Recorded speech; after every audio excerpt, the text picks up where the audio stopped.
Apalagi manfaat uzlah, ya. Selamat dari godaan dunia. Nah, kitanya yang selamat, ya. Aman dari malalil asdiqa wa sitril faqa 'anil adu wa syamit wa siddiq al mutawajjih. Jadi kalau ada komunitas yang memang tidak menunjang kualitas rohani kita, itu kita akan tersisihkan dari mereka. Nah, ini aman dari mereka. Bukan berarti kita merasa akan rusak oleh mereka, bukan. Kalau orang ruhaninya memang udah benar, ketemu komunitas penjudi, penjudinya tobat, Pak. Pasti tobat.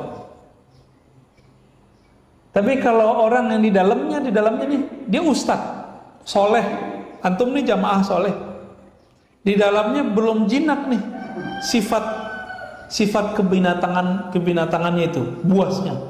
Ketemu orang maksiat, benci yang muncul, neraka gitu. Itu belum beres seperti itu, belum beres tuh. Ya. Apalagi dibawa ke mimbar, ya. Udah jadi bahasa-bahasa di atas mimbar. Jadi wajarlah nanti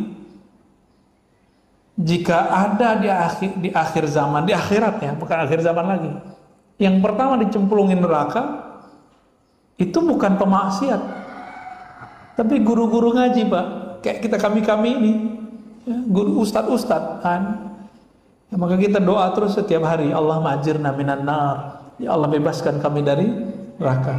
Ajirna minan nar itu hadis riwayat Imam Ahmad, hadisnya sahih. Amalkan itu, Pak. Orang jika berdoa, ya Allah masukkan aku ke surga, apa kata Nabi? Surga berdoa, ya Allah cepat masukkan dia kepadaku.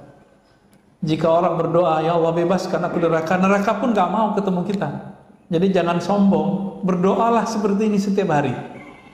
Oh Ustadz, saya mau yang punya surga, yang punya neraka. Wah, itu iya juga, itu ilmu ma'rifatnya. Tapi secara latihan rohani kan di sini mainnya, latihan nafsiyah kita, jiwa kita biar tidak sombong. Maka beliau kasih semacam kaidah.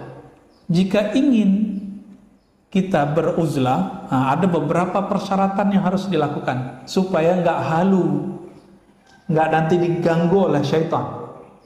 Apa yang pertama kata beliau?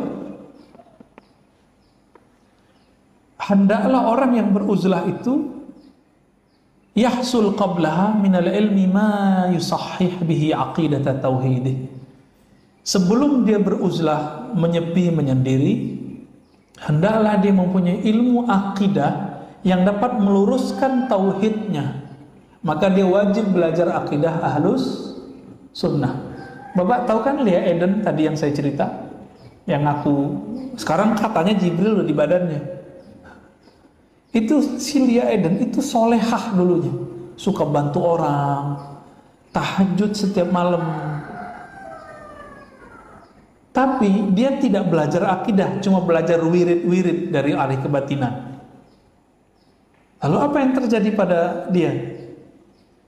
Kata dia nih, ya, malam-malam pintu saya kunci. Tiba-tiba ketika selesai sholat, ada yang berpakaian putih, oh, kira-kira lebih putih dari ini, Pak. Menghampirinya, menyapanya. Pakai assalamualaikum lagi. Padahal si yang putih-putih itu tidak pernah mengaku dia Jibril. Cuma si Lia Eden mengatakan itu Jibril. Apalagi kata dia, saya tidak pernah buka pintu sudah dikunci. Dia dari mana datangnya? Maka dia meyakini langsung dari langit. Awal-awal yang diajarin benar. Nah, ini hati-hati, Pak. Allah itu menciptakan dua wali syaitan, wali Rahman, wali Allah. Kepleset dikit si waliullah jadi wali syaitan. Dengan cara apa? Dengan cara mengirim, kalau waliullah dikirim malaikat, wali syaitan dikirim mantan malaikat. Siapa? Tentara Azazil, tentara iblis. Karena Azazil iblis ini pernah dulu jadi malaikat dan pernah belajar ma'rifat mengenal Allah, memori itu tersimpan, diajarkan kepada tentaranya disuruh tentaranya ini membisikkan kepada calon-calon wali ini. Jika dia tidak punya ilmu tauhid yang benar, awalnya kan kalamnya benar. Ayo baca ini, sedekah, bangun tahajud, baca ayat kursi. Disuruh baca ayat kursi loh Pak, disuruh baca kulhu. Tapi di belakang nanti dipelesetin. Udah sampai 40 hari, datang lagi dia dengan cahaya yang Masya Allah, engkau sekarang telah menjadi Rasulku. Wah, mulai bisikan begitu. Itu jadi Ahmad Musodek salah satu bentuknya. Itu jadi Lia Eden. Di Parung jadi Imam Mahdi Pak. Kopiannya hitam kayak saya. Ya. Ada juga yang ngaku Imam Mahdi, macam-macam. Tinggal kita tanya. Jadi kalau ada yang ngaku Imam Mahdi, tanya aja, dia punya nama ruhani nggak? Kalau yang dia kasih nama bapak, nama yang dikasih bapaknya, wah laut itu, palsu itu, ya, halu, yang masuk was-was setan. Iblis ini dulu menggelincirkan moyang kita, Sayyidina Adam, benar nggak? Tergelincir nggak? Bisa tergelincir Pak. Nabi Adam bisa lewat sama iblis. Iblis ini punya ring satu, tentara-tentaranya 70.000. Kira-kira begitu. Kalau dijumlahin, bisa lebih, bisa kurang. Ini mereka langsung diajarkan ma'rifat oleh iblis. Inilah yang akan menggelincirkan wali-wali. Ini udah dihambang pintu kewalian, dia menjadi kekasih Allah. Dipelai sedikit aja udah. Kalau nggak belajar ilmu tauhid, lewat ya. Jadi wali setan. Sakti, ya sakti, bisa ngobatin orang, bisa pindah tempat, bisa mecah badannya, bisa ketemu di beberapa tempat di waktu yang sama. Di Jawa tuh ada istilahnya, apa, pancer-pancer gitu ya, apa namanya, ya, yang badannya bisa mecah-mecah, ketemu di tempat di waktu yang sama. Ada Pak ilmu begitu. Waliullah juga bisa begitu. Nah, ini kan mirip-mirip nih. Mirip-mirip Pak. Apa kata beliau? Apa faedahnya? Likai la yastahwiyahu syaitanu yuwaswisuh. Supaya syaitan tidak memperdayanya lewat bisikan-bisikan. Nah, wahyu itu kan bisikan. Wahyu yang turun ke Nabi itu bisikan Pak. Ilham bisikan juga. Apa yang membedakannya? Ini bisikan dari Allah, dari malaikat, atau dari syaitan. Kalamnya hampir sama, tapi nanti muatan terakhirnya beda di tauhid dan syariat. Masih ingat cerita Syekh Abdul Qadir Jilani? Beliau sudah beruzlah lebih dari 25 tahun. Bayangkan Pak, ada yang kuat nggak 25 tahun? Mana ada ustadz sekarang kuat 5 tahun? Saya juga nggak kuat.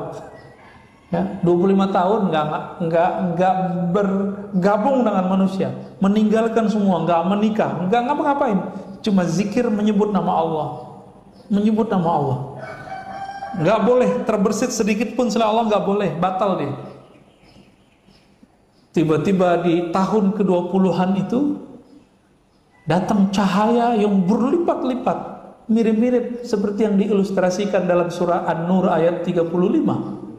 Allahu nurus samawati wal ardh. Allah lah cahaya langit dan bumi. Di tengah ayatnya, nurun ala nur, nur berlapis nur, nur berlapis nur, cahaya di atas segala cahaya. Datanglah itu iblis yang 70.000 itu, datang yang pertama, datang yang kedua. Setan dari api bukan? Api mengeluarkan cahaya enggak? Bercahaya juga dia Pak. Berlapis-lapis cahaya, sehingga dalam hatinya, wah kayaknya Allah nih.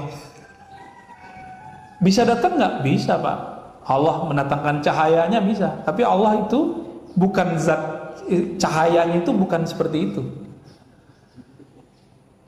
Berkalamlah kalam-kalam tauhid, bagus-bagus. Karena setan itu tidak pernah ngomong kasar Pak. Yang ngomong kasar itu sisi nafsiyah kita dalam diri.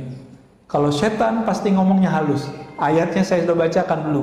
Innilaka nasihun amin. Sesungguhnya aku, wahai Adam, orang yang sangat lembut, tulus, terpercaya untuk membimbingmu. Kalamnya begitu. Engkau akan aku bimbing, hai Adam. Engkau akan aku bimbing, hai Abdul Qadir. Keluarlah kalam-kalam. Betul-betul panjang kalam itu, sehingga kemudian Syekh Abdul Qadir mengatakan, wah ini kayaknya dari Allah nih. Tapi beliau belum percaya dulu, tunggu, sabar. Sampailah kalam terakhir dari cahaya itu. Jadi ada suara dari kalam, dari cahaya itu. Apa katanya? Sekarang wahai Abdul Qadir, engkau jadi kekasihku, dan semua yang aku dulu haramkan halal bagimu. Syekh Abdul Qadir sebelum dia uzlah, dia belajar fikih dulu, Pak. Ya. Belajar akidah dulu. Dalam bab akidah ada satu bab. Orang kafir, orang mukmin jadi kafir jika dia menghalalkan yang pasti haram. Kecuali ini masih diperdebatkan nih haramnya, lalu itu dihalalkan, itu lain cerita. Ini udah jelas apa kata yang ngomong, semua yang aku haramkan halal bagimu. Kata Syekh Abdul Qadir, syaitan, anta syaitan, anta iblis, kamu nih setan, kamu nih anak iblis. Cahaya yang tadi berlipat-lipat itu, berlapis-lapis itu langsung hilang. Jadi ma'rifat syaitan dan ma'rifatullah bedanya cuma satu, Pak. Menghormati syariat. Satu itu aja. Jadi ketemu wali manapun nanti, pastikan dia tidak pernah berkalam menghina syariat. Zahirnya kita nggak lihat dia sholat nih, urusan dia. Zahirnya kita nggak lihat dia mungkin baca Quran, nggak apa-apa. Yang penting dia tidak pernah mengatakan apa itu Quran gitu. Sekarang nggak wajib lagi sholat. Wali kalau jadi wali nggak wajib sholat lagi. Kalau keluar kalam itu berarti dia bukan wali. Tapi kalau dia diam aja, Pak, jangan-jangan dia lagi ngelakon depan kita, nguji kita. Kan banyak wali-wali yang nguji kita. Kita ngelihat kolbunya atau ngelihat fisik, bertingkah di depan kita. Ya, itu banyak. Udah syuruk, Pak ya? Ya udah dulu deh, Pak. Terakhir Syekh Abu Yazid Bustami atau Bayazid yang sezaman dengan Imam Muslim. Beliau diizinkan oleh Allah untuk berkalam-kalam dengan Allah ruhaninya. Ini Abu Yazid. Mirip-mirip seperti kisah Nabi Musa. Cuma untuk wali namanya ilham. Dalam ilhamnya dia bertanya, ya Allah, bagaimana cara aku mencapai ridhomu, hadir dalam majelis-majelismu? Apa kata Allah? Ilhamnya muncul, farik nafsak wa ta'al, talak tigalah nafsumu, lalu datanglah kemari. Maka Abu Yazid Al-Bustami itu betul-betul melatih jiwanya supaya tidak menjadi kebinatangan, baik ternak ataupun buas, sehingga kemudian beliau menjadi Sultanul Arifin, ya, rajanya orang ahli ma'rifat. Ini Imam Abu Yazid Al-Bustami. Meskipun kita tidak sanggup seperti mereka ulama-ulama tersebut, kan beliau ulama salaf nih, tapi kita cicil aja dikit-dikit, Pak. Maka mulai hari ini coba berniat, saya mau setengah jam beramal, berlatih setiap malam. Ya, kalau belum punya guru, sholawat aja, sholat witir, lalu sholawat aja udah. Atau baca la ilaha illallah. Kemudian pagi sore, hari Sabtu pengajian juga, Pak, di sini. Kalau nggak pengajian kan setelah habis ngaji itu praktek, coba, Pak. Duduk sampai terbit matahari, kuat nggak? Kalau sekarang kuat kan ada yang didengerin, ada yang dilihat orangnya. Ya, coba habis subuh orangnya nggak ada nih, nggak ada yang ngomong, kita zikir sendiri, paling 15 menit udah kesemutan. Tuh dari tadi nggak kesemutan kan? Nanti baru selesai kerap berasa, Pak. Emang begitu, ya. dihembus-hembusin sama syaitan itu. Semoga Allah ya menerima kita sebagai hambanya yang mau membersihkan dirinya ya dengan uzlah dan khalwah. Ada tanya jawab ya? Nggak ada? Tafadhol, silakan Pak. Ustaz, ya pernah dengar yang bertahan Nabi berdua kan bertahan kalau uzlah. Iya. Adakah hadis-hadis yang mengajarkan tata cara bertahan? Tadi cuma begitu doang Pak di hadisnya. Ya, sebaik-baik manusia dua, satu yang berjuang fisabilillah dengan jiwa dan hartanya, yang kedua mereka datang ke pelosok-pelosok, ke hutan-hutan, lalu beribadah di sana, menyelamatkan agamanya. Cuma begitu doang. Tapi ada nggak ilmunya? Ada. Kitab ini kan ngajarin itu. Kitab Hadaikul Haqaiq. Maka kalau ingin selamat dalam berkhalwat, saya kasih tahu aja, wajib bertorikot sufi. Kalau enggak nanti jadi setan, Pak. Jadi orang-orang yang pulang-pulang tuh ngaku jadi Mahdi, ngaku jadi Nabi Isa, ngaku jadi Rasul, aku jadi Jibril, itu karena dia lewat jalur kebatinan. Enggak tawadu, cari kayak guru. Emang bisa baca kitab, iya. Tapi untuk ilmu begini enggak cukup kitab. Harus. Itu sebabnya saya tidak berani menyerang orang-orang tarekat, Pak, enggak berani saya. Kenapa? Mereka mewarisi ilmu ini yang enggak ada di ahli fikih, enggak ada di ahli tauhid, enggak ada. Ada cuma sama mereka doang. Ya. Banyak sebenarnya. Dan itu terbukti dia punya sanad kepada Rasulullah. Disebutlah torikot itu torikot mu'tabarah. Cuma yang kita dengar kan orang belajar torikot gila. Berarti yang kita dengar tuh setan lagi tuh yang ngomong tuh. Jadi Bapak jangan deh kalau nggak punya guru ya. Ntar pulang-pulang saya deng Mbak. Kalau Bapak nggak mau bertorikot udah begini aja. Sholat udah beramal biasa aja. Ini hati-hati, di YouTube sekarang banyak orang ember, disebarin tuh ilmu-ilmu zikir, ijazah terbuka. Jangan amalkan, ya, jangan diamalin. Nanti kalau Bapak amalin, saya jamin yang datang setan. Pasti yang datang setan. Karena ciri-ciri setan itu udah nggak mau berguru, gengsi, udah buka aja WA gitu. Mesti berguru. Imam Bukhari dulu mau dapetin satu hadis aja, inamal amal binniyat, berangkat dari Uzbek sampai ke Mekah, 1000-an kilometer Pak, dari sini ke Bali, belum ada pesawat, dia jalani. Maka Imam Bukhari jadi wali di kalangan ahli hadis. Kan gak semua ahli hadis juga waliullah. Ada yang jadi wali itu yang bertahan kitab-kitabnya itu kan wali-waliullah semua itu. Bukhari, Muslim, Abu Daud, Tirmizi. Karena mereka menulisnya dalam bimbingan Allah itu. Dibimbing gurunya Imam Bukhari, saya udah sering sebut berapa? 1700. Dia berguru ke senior, berguru ke teman sejawatnya. Untuk menghantam kesombongannya, dia berguru ke muridnya. Siapa salah satu muridnya namanya Ibnu Khuzaimah. Masih muda. Dia ambil beberapa hadis dari muridnya itu. Baru dia jadi wali itu Pak. Jadi ahli hadis aja itu bisa kejebak jadi ahli hadis Pak. Ustadz sunnah, ya tunggu dulu. Ustadz sunnah udah melakukan rihlah seperti Bukhari belum? Minimal khatam Bukhari Muslim kayak ya. Mana sekarang Ustadz sunnah khatam Sahih Bukhari Muslim, Abu Daud, Tirmizi ya. Yang khatam malah ulama di Indonesia. Maka jangan belagu dulu tamatan Timur Tengah, tamatan UIN, IAIN, tamatan doktor, santai aja dulu. Ngaji kitabnya khatam gak gitu. Ya. Kan sekarang nge-brand diri itu kan gampang sekali.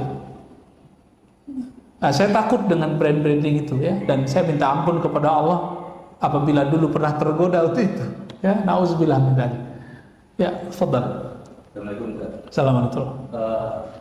Udah itu kalau kita bisa bilang nggak jamaah tabligh itu juga berapa udah ya saya pernah lihat 3 kali 10 sampai 4 kali itu satu. Yang kedua, bagaimana kita seperti di dunia modern itu mempraktekkan ini. Mempraktekkan uzlah tadi itu. Ya, mempraktekkan uzlah atau seperti jemaah tabligh masuk nggak nih, gitu ya pertanyaannya. Ya, jemaah tabligh itu didirikan oleh Maulana Ilyas Al-Kandahlawi. Dia seorang ahli hadis dan mursyid tarekat Naqsyabandiyah, Qadiriyah dan Khistiyah. 3 tarekat Pak, yang saya tahu, mungkin lebih, wallahu a'lam. Tapi dia lihat ahli tarekat, ahli sufi di zamannya sibuk dengan zikir-zikirnya, lalu tidak mengurusi umat, terutama yang ulama nih. Sebaliknya, para pendakwah kosong kalbunya dari zikir. Dia udah ada berdakwah, tapi tidak berlatih rohani, tidak punya khalwat. Maka beliau padukanlah dua ini, jadilah gerakan khuruj dalam jemaah tabligh. Jadi mereka bukan uzlah, khalwah ya. Kita coba lihat tuh malam-malam mereka orang belum bangun, dia sudah bangun, ya kan? Nah itu khalwat namanya Pak. Kalau uzlah dia ke hutan-hutan, ke gunung-gunung, ke goa-goa, itu bedanya. Jadi yang dilakukan oleh kawan-kawan kita jemaah tabligh, ahbab tabligh, itu adalah khalwah. Siang-siangnya mereka mengamalkan hadis berdakwah, ya kan? Maka kita disapa, dijenguk oleh mereka. Tapi ada juga yang suul adab banyak, ya. Kita habis ceramah diceramain sama dia ada. Kita bawa kitab Pak, udah jelas kita bawa kitab nih, kita nyantri nih, kan ujian juga buat saya Pak. Ya mau nggak diceramain orang kan gitu, diceramain kita. Karena saya tahu kaidah jemaah tabligh tidak boleh menggurui guru, maka saya balikin itu. Ngamuk-ngamuk jamaahnya, ya. Dibentak lagi saya. Nah, di situ kemudian baru teringat. Saya tekanlah sisi sibaiyah, ya, sisi emosional itu, sisi binatang buas. Yang bentak saya salamin, Pak. Ya. Semoga dia ingat sampai sekarang dan saya sudah maafkan. Ya. Apa lo, sok pinter lo, anak muda juga nggak punya pengalaman, digituin. Dia nggak tahu kalau kita nyantri udah belasan tahun, muka aja yang culun, ya kan berasa begitu, tuh udah mulai lagi tuh Pak, kambuh lagi tuh. Astagfirullah, na'udzubillah min dzalik. Ya. Begitu halusnya syaitan itu, halus sekali. Nah godaannya teman-teman ahbab tabligh begitu. Nah godaannya ustadz kan nggak mau dengerin ceramah orang. Nah, maka nih saya melatih diri saya dengan mau dengerin ceramah orang atau khutbah. Jadi kalau Jumatan itu saya jarang dengerin, terima khotib Pak biasanya. Pengen dengerin aja khotibnya ngomong apa. Kalau pulang-pulang tuh saya cek. Pulang-pulang kalau saya ngomongin si khotib berarti saya belum beres. Nah, nanti ada aja yang negur di rumah tuh. Ustadz isinya gosipin dai, katanya gosipin ustadz. Ingat kita. Alhamdulillah ada yang ingetin, ya. Jadi ahbab tabligh itu berkhalwat. Nah, cuma karena itu sudah paduan, thariqatnya sudah tidak murni, dakwahnya pun jadi kaku sebagian. Jadi mereka pun sekarang lagi mencari model mana yang pas. Sampai ada ahbab tabligh itu datang ke salah satu wali Allah di India, minta nasihat. Nah, kan bener nih minta nasihat nih. Ini hobi mau ceramain orang, tashkil istilahnya. Apa kata si wali? Ente apa sih yang kurang? Zikir pagi udah, sore udah, tahajud udah, jamaah udah, sedekah udah, bermusyawarah udah, semuanya udah. Yang kurang satu, qalbunya belum ta'alluq billah. Qalbunya belum ta'alluq, belum takluk, belum berkoneksi kepada Allah. Ngomong tauhid, tapi di lidah doang, perasaannya enggak. Ya, apa itu Ustaz? Kirain surat cinta Ustaz. Dari Pak Muhammad Jailan, ya. Mohon diberi cara menahan amarah dan bisa tawadhu, syukran. Versi Nabi aja ya. Kata Imam Ibnu Qayyim, yang bisa membersihkan jiwa itu hanya cara-cara kerasulan. Maka cara kerasulan ketika menghadapi kita amarah, apa? Kalau kita lagi marah, duduk, itu udah tahu semua tuh teorinya. Tapi coba praktek Pak, kita udah duduk nih di atas mobil sama di atas motor nih, udah duduk nih antum nih, gimana caranya? Dibel orang, disalip orang, disenggol orang, berasa aja gimana? Gak terima kan? Gimana caranya? Kan udah duduk, nah sekarang mulutnya yang didudukin, senyum, senyumin aja Pak, berarti senyum. Kalau kita sudah duduk, nggak mungkin dong lagi nyetir kita tidur. Kan kalau masih marah pas duduk kan disuruh tidur. Berani Pak tidur lagi nyetir? Kan nggak mungkin. Senyum. Kalau Bapak senyum langsung dapat 2 pahala. Kita mengekang amarah, yang kedua dapat senyum. Ya, walaupun ntar yang disenyumin ngerasa nyengir juga nih orang. Gak ada masalah ya. Itu caranya. Kalau kita lagi di rumah, itu gampang. Bapak Ibu, kenapa rumah itu jadi sarang setan, sarang binatang buas? Karena kita masuk nggak membawa nama assalam. Maka Imam Fudail bin Iyad mengajarkan dalam kitab beliau, kalau mau masuk rumah bacalah salam kepada Rasulullah. Bid'ah nggak tuh? Ada kitabnya kok Pak ya. Imam Fudail bin Iyad, Qadi Iyad bukan Fudail ya. Qadi Iyad, kitab Asy-Syifa itu mengajarkan begitu. Imam ahli hadis beliau ini, pensyarah kitab-kitab hadis dan menulis kisah-kisah Nabi yang sahih dan hasan. Apa kata beliau? Jika engkau masuk ke rumahmu, bacalah salam kepada Nabi, lalu salam kepada dirimu, baru salam kepada orang di rumah. Assalamualaikum ya Rasulullah. Rasain Pak, saya merasakan benar-benar itu nggak bisa marah Pak, nggak bisa marah. Mau senyum aja di rumah itu. Yang kedua, Assalamualaikum wa ala ibadillah sholihin. Kan kita apalin semua tuh. Jadi yang tahayyat itu jangan cuma berhenti di sholat, itu dipakai Pak di masuk rumah. Kan di rumah kita akan lama duduk di situ. Baru kemudian Assalamualaikum warahmatullahi wabarakatuh. Jadi sebelum masuk pintu tuh udah 3 langkah nih mau masuk, baca itu Assalamualaikum ya Sayyidi ya Rasulullah, tuh Assalamualaikum ya Rasulullah. Hadirkan cinta kepada Nabi. Nabi itu namanya Pak rahmatan dan kalau sudah dimulai kita menyentuh pintu dengan rahmat, di dalam rumah itu kasih sayang aja isinya. Marahnya pasti bener. Dan nggak mungkin marahnya itu cinta. Apalagi kalau dia sedang menebar cinta. Coba amalin itu ya. Ini ijazah pagi ini nih. Ya, silakan diamalkan. Salam atas engkau wahai Rasulullah. Kalau nggak bisa bahasa Arab.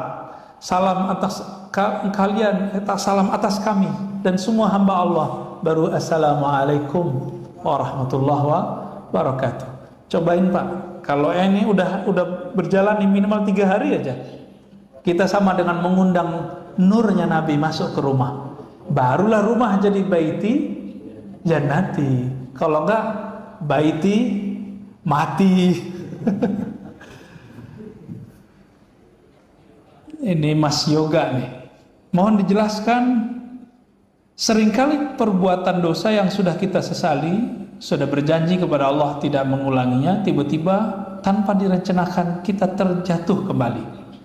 Mohon nasihatnya. Seringkali saat kami berkomitmen untuk tobat, muncul rasa khawatir was-was kalau terjebak lagi. Ini kan setan yang ngasih was-was.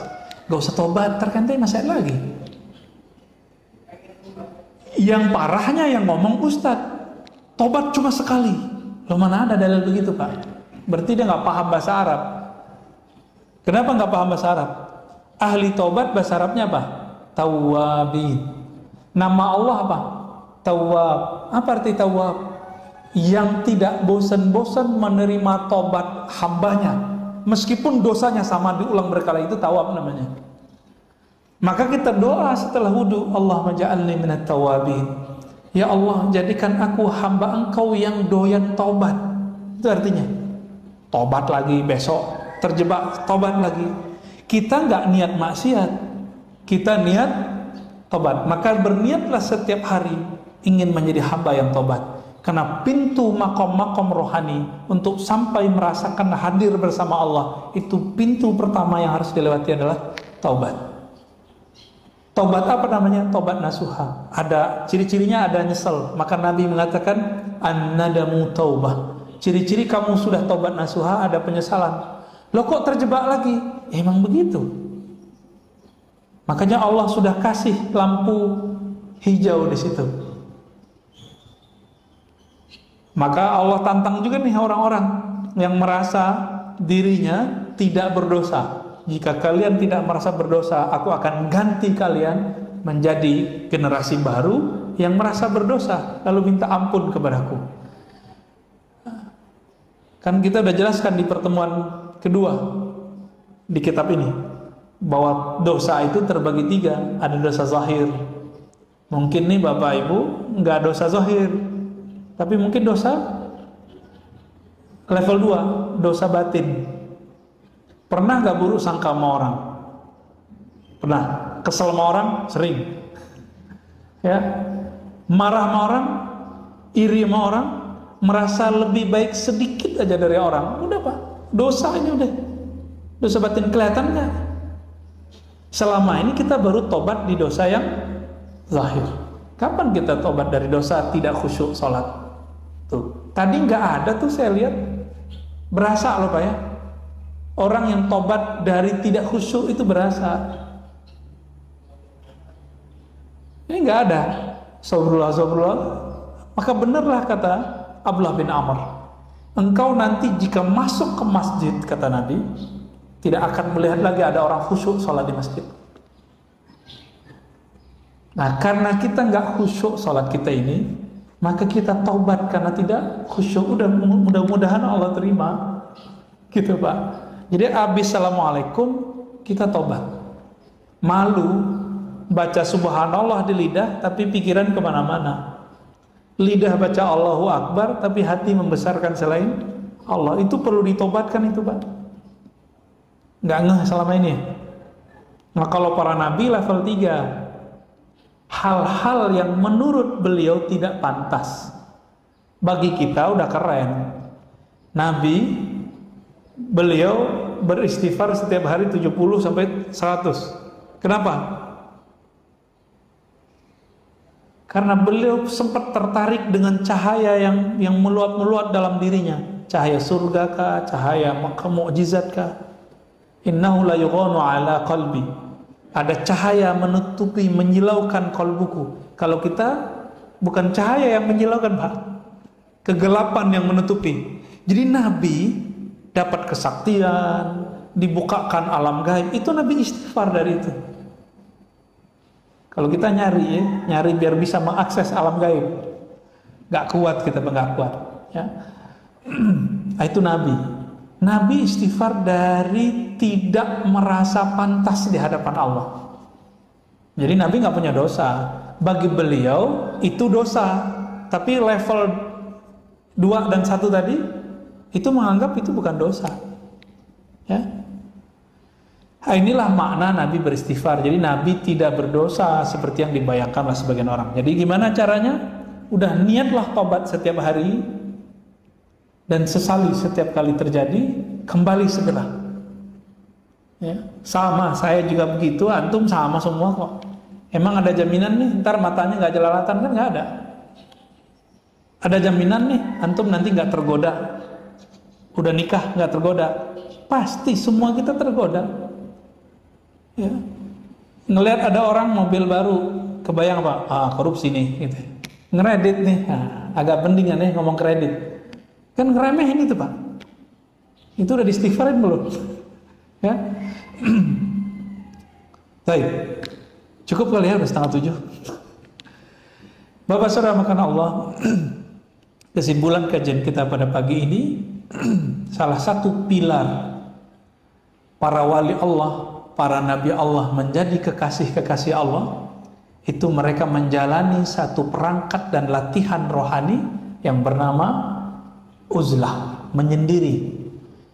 Ketika Nabi sudah mapan semua umat, maka uzlah ditiadakan di zaman beliau dan jadilah khalwah. berkhalwat.